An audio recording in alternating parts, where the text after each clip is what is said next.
sant suñu borom bu baax ba ñu suturaale ba ñu fekkee cérémonie bu mel nii muy cérémonie bu xam ni mën naa ni day tëj li nga xam ni mooy tàggat bi ñu amoon bi nga xam ni moom lañ doon defal suñu sage-femme yi ak prestataires yi nga xam ni ñooy jàppale mën naa ni ndaw ñi soog a juddu ak jigéen ñi te xam ngeen ni volet boobu moo gën a sensible ci mbiru santé ndax dafa touché ñaari couche yoo xam ni ñoo gën a fragile ci société bi muy jigéen ñi ak ndaw ñi mooy ñi soog a judd mais surtout ñi naan peut-être seen mataguñu wala ñu naan leen prématuré donc lu ñu xaw a nekk ay couches fragile ñun ni ngeen ko xamee ci cadre coopération avec suñu partenaire italien yi nekk Italie ci Toscane dañu am programme bu ñuy wax programme de lutte contre la mortalité maternelle infantile mooy comme ni ñu ko yàgg di waxee bëggatuñu benn jigéen di ñàkk bakkanam suy joxe dund wala xale bu juddu di ñàkk bakkanam muy nag yéene ndax loolu li ci des moom suñu borom la ak question philosophique la mais li nga xam ne mooy suñu warugar en tant que état en tant que côté local mooy ñu mettre sage-femme yi jigéen ñi ak xale yi soog a judd dans d'excellentes conditions pour que ñuy mën a di mucc suñuy mucc aussi yàlla ñaan yàlla mu leen di muccal mais également ñuy mën a am santé bu gaaw loolu nag ñi ci jiitu ñi ci njëkk mooy sage-femme yàlla dogal ci ñoom la ñuy njëkk ci ñoom la ñuy mujj ñoom ñëpp xam nañ seen taxawaay ak seen yéene bi ñu am pour taxawu njaboot yi taxawu suñu mbokk suñu yaay yi jigéen ñi suñu tollee ci période boobu mais également ñi nga xam ne ñuy soog a judd loolu nag muy liggéey bu metti xam nañu vraiment sensibilité bi mu am mais kuy wax sage-femme xam ni mën naa ni sutura bi ko yàlla defal ci ay loxoom yàlla teg ci dund muy loo xam ni macha allah ñoonu la ko yàlla jagleel ci ñoom la ñuy njëkk mais également yenn saa yi mu am yoo xam ni dañu rëcc ndax loolu ak àdduna ànd mais ñu xam ni seen saa yi ni ñu koy dunde ñoom ni muy mettee ci ñoom moo tax ma bëggoon vraiment profité ci occasion bi rendre leen hommage ni leen jërëjëf ñu naan jërëjëf moo bu ndaw la mais dañ ni ko deful dara doo ko am mais yéen jërëjëfati la ñuy wax ndax bis bu nekk war nañ leen wax jërëjëf parce que li ngeen ciy dund au quotidien mais également depuis combien d'années ñu xam ko yëg ko ba tax na kon ñun fu ñu dajeeg yéen sant ak ngërëm ñaanal leen suñu borom mu gën leen a jàppale gën leen taxaw loolooy suñu warugar donc ba tax na kon Adja notre sœur Mounina xam ne mooy magu groupe bi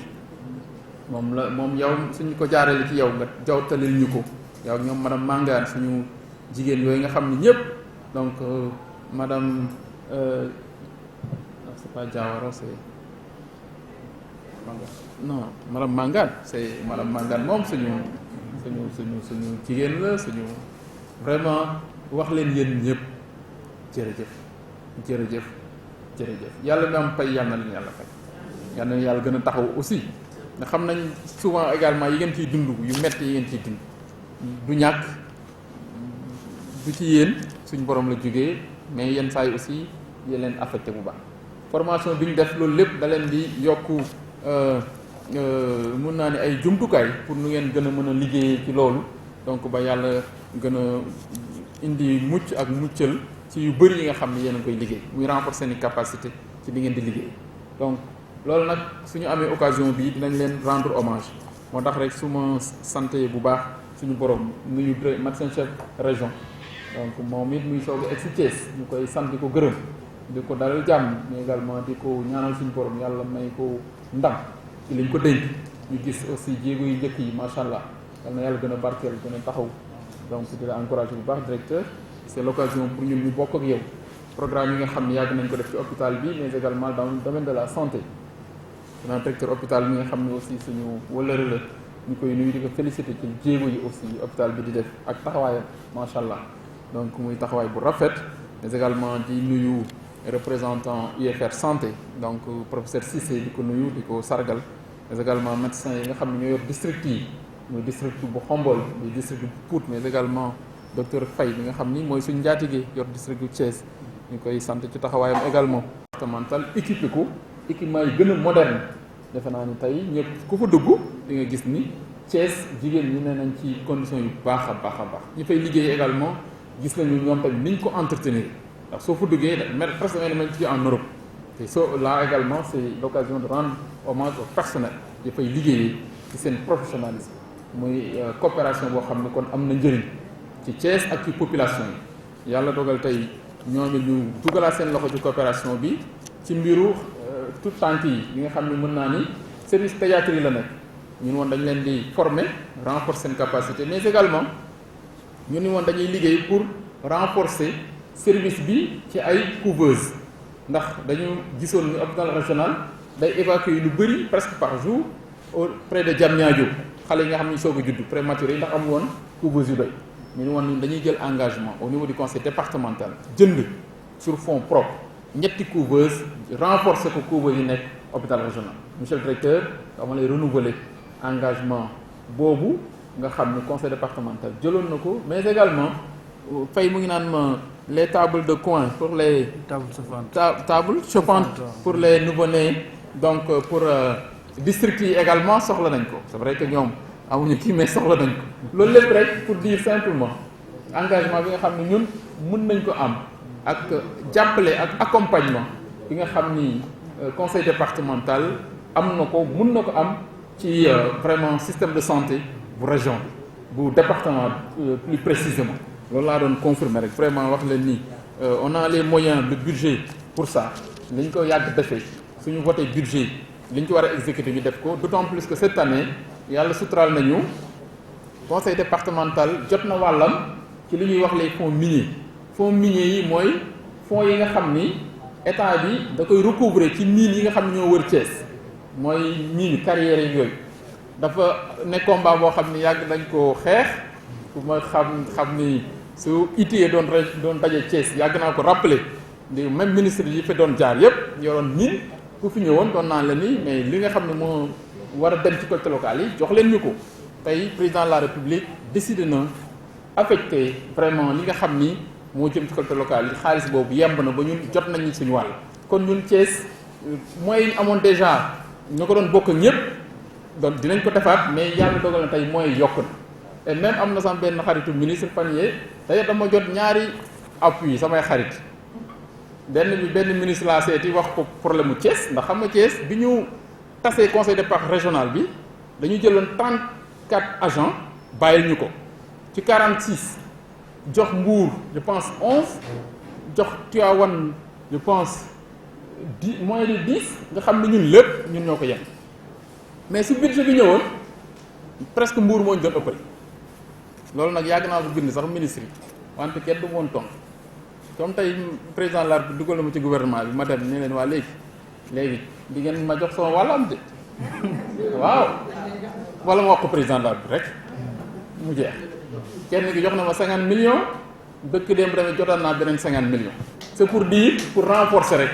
capacité d'intervention au conseil départemental te loolu yëpp ci population yi la jëm donc pour dire simplement que les investissements yi nga xam ni ñun doon nañ ko def ñun suñu dugg gouvernement su amul lu mu yokk waa Thiès jarul ndax dugguñu pour suñu bopp pour le Sénégal lañ dugal mais également waa Thiès mën ci gis seen bopp davantage ba tax na kon lu ñu mën a yóotu xëcc indi ci Thiès pour waa Thiès dinañ ko def loolu moom ñëpp xamee nañu ko donc loolu lañ mas a liggéey dinañ ko continuer kon nos interventions suñu investissement yi nga xam doon nañ ko def dans le domaine de la santé monsieur le médecin chef du district monsieur les médecins chefs ndax 3 yëpp la ñu njaboote muy Xombol di Pout di Thiès et également monsieur le médecin chef de région directeur xamal ni tey lañ gën a taxaw seen wet tey lañ gën a am engagement pour accompagner système de santé bi tey lañ gën a am engagement pour accompagner leen ci seeni projet mais également tey lañ gën a am yéene pour jàppale sage-femme yi en tout cas mu ni na Adja mun nañu waxtaan xool ci yan aspect ngeen xalaat ñu mën naa leen gën a mën a jàppale moi je suis disposé te madame Fall bi doon wax sànq ci seen tour wan leen ni wax leen ni pare nañu encore une fois ni ñu ko doon defee démb renforcer suñu jàppale pour gën a jàppale sage-femme yi ndax lu ñu leen jàppale doyul jàpp naa ne vous méritez tous les honneurs tous les hommages ba tax na kon dama leen di sant di leen gërëm di sant ñeen di wax asalaamaaleykum wa rahmatulah jërëjëf. maa ngi nuyu monsieur le ministre le président du conseil départemental de Thiès di sant di gërëm ñu ñu formé les formateurs di sant di gërëm le vice-président le vice-directeur de l'UFR santé di sant di gërëm les médecins chefs de district di sant di gërëm le médecin chef de région di sant di gërëm tamit le médecin le directeur de l'hôpital régional de Thiès. waaw formation bi mën naa wax ne c'est venu à son heure parce que ñun sage-femme yi Thiès ndeyteelu doom ak ndey daf ñu yitteel mais mën nañ wax ne formation bi c'est venu à son heure léegi kii boobu formation bi dinañu permettre dinañu mën a xeex ndeyteel doom ak ndey. lan lu bees ngeen jàng ci fukki fan ak juróom yi ndax ci wàllu xam-xam bu bees wala ci wàllu matériel yu bees lañ leen jox lan moo bees. li ci bees mooy xam-xam bu bees la mu jëm ci mbirum planification familiale bu njëkk jigéen ñi bu ñu wasinee ba pare dañ leen di bàyyi ba ñu am weer ñu doog a ñëwaat ci structure bi pour mën a def seen planification familiale maintenant léegi boo wasinee après wasin bi rek mën nañ la defal sa planification familiale nga ñibbi tranquillement te doo am benn problème. loolu moo ci bees ak les soins essentiels du nouveau-né soins yi nga xamante ne ñu ngi koy jox xale yi doog a juddu yu baax yoo xamante ne nii wàññeeku xale yi wàññeeku buñ juddoo dina néew. moom nga tuddee ay couveuses ak yooyu. waaw ay couveuses ak couveuses yi conseil départemental de Thiès ñoom ñoo ñu ko jox. couveuses yi xale yi nga xamante ne motuñu dañoo judd te motuñu foofu lañ leen di dugal parce que bu ñu amul couveuse du baax. waaw situation bi ci district bu Thiès ak ci hôpital bi lan la ci wàllu ndeeteelu ko xale yi ndax jigéen ñi ñu ngi toppatoo seen visite ak yooyu. waaw jigéen ñi ñu ngi ci def lu ñu mën pour ñuy ñëw di def seen visite yi normalement di leen jox rendez-vous ñu kuñ ci gisul sax ñun dañuy jël suñu téléphone di la woo loolu lépp pour éviter ndeeteelu yaay ak doom bu ci wasin bi la. parce que foofu lay commencer ci visite consultation prénatale yi bu fekkee ku jigéen ki respecté na visite am su fekkee dañoo gis loo xamante ne da koy lor ci diggante bi mën nañ ko teel a faagaagal bu ko defee loolu mu bañ a am. franchement ki visite yi moom ñu ngi ci góorgóor lu baax ak jigéen ñi ñu ngi ñëw di def seeni visite. naam li naan unanimité n'est pas de ce monde. ñu bëri gërëm nañ leen liggéey bi ngeen di def naam ngeen ko tànn aussi. waaw mais souvent da leen di joxoon mais malade day sonn ñëw sax ngeen na koy toogal fële jotagul matagul ak yooyu wala accueil bi est-ce que formation bokkoon na ci. voilà loolu tamit bokk na ci formation bi mais loolu noonu bu amee tamit wàññeeku na bu baax a baax. léegi sage-femme yi jigéen ñi waru di ñooy seen xarit ñu ngi leen di toppatoo problème bu ñu am dañuy ñëw c'est comme si sax du ñu ay personnel de santé dañuy sumi blouse bi fële teg fële toppatoo leen dañuy mel ni seen mag wala seen rakk waaw loolu moom wàññeeku na bu baax ci structure yi léegi dañ leen di toppatoo bu baax surtout l'accueil. accueil bi c'est très important. parce que nit ki boo ko yaatalee ubbil ko sa kanam rek loo bëgg rek da nga koy am ci moom. waaw bu ngeen amoon benn fànn yoo xam ne ba ngeen autorité jàppale leen ci lan la war a doon. mooy que ñu yokk unité maternité yi surtout à l'hôpital 10e ñu ubbil ñu sunu bloc bi. hôpital docteur Bathily. waaw hôpital docteur Bathily mooy ex 10e. bu ñu ubbiloon sunu bloc bi moom lu bëri gën a mën a saafaraw. lan de ce fait personnel wala matériel. donc xam naa des na ci autorité yi. waaw li ci des sax bëriwul xam maanaam léegi mu war a ubbi incha allah mais daal bu ñu ko amoon daal du nañ autonome de ce fait hôpital régional aussi dinañ ko mën a soulager bu baax a baax.